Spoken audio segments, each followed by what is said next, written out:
Paano if underemployed employee ako? Should I resign sa trabaho? Good question po. Actually, ang question talaga is nasa upper right. Gi-simplify ko lang at gi-concise. So yan po ang question. Hello po sir, what should I do if I have just started working in mismatch field very early? Since after I graduated bachelor degree, should I resign to my position as a pharmacy assistant? I am college graduate of business admin. Una-una sir, ang problema po ninyo o sitwasyon po ay maraming makarelate. Yes sir. Kasi po nowadays, marami talagang underemployed employee. Ano ba ang underemployed employee? Well, ito yung employee na very qualified sa trabaho niya. May skills, may talent, may knowledge, but then, ang posisyon niya ay hindi pasok sa knowledge niya, sa skills at talent. For example, accounting graduate ka, tapos gilagay ka sa position na secretary or encoder.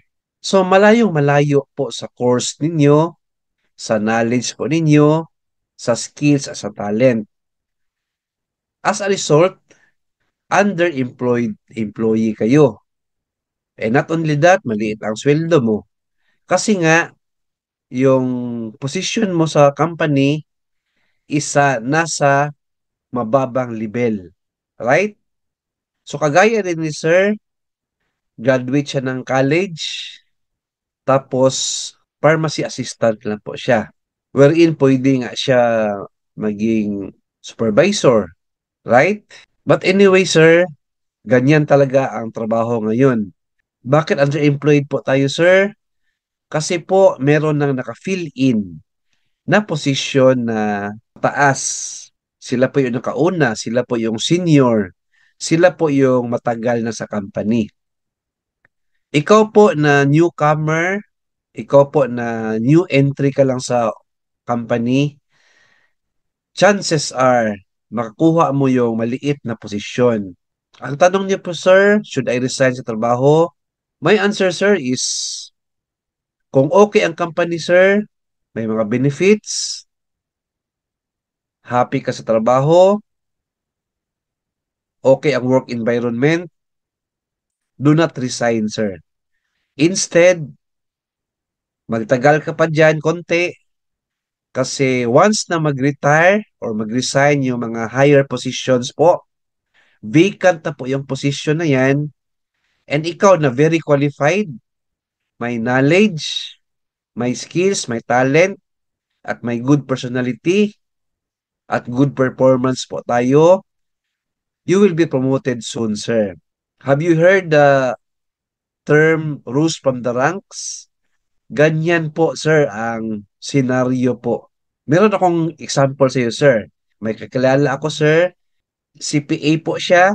But then, nung pumasok siya sa government office, ang first job po niya is secretary. Then, for how many years po? Magtagal siya, na-promote po siya to cashier. Then, naging section head, then branch head, then currently, sir, area head po siya. Ayan po, sir. Galing sa underemployed employee hanggang naging regular employee, tsaka naging officer po sa company. So, if I were you, sir, do not resign.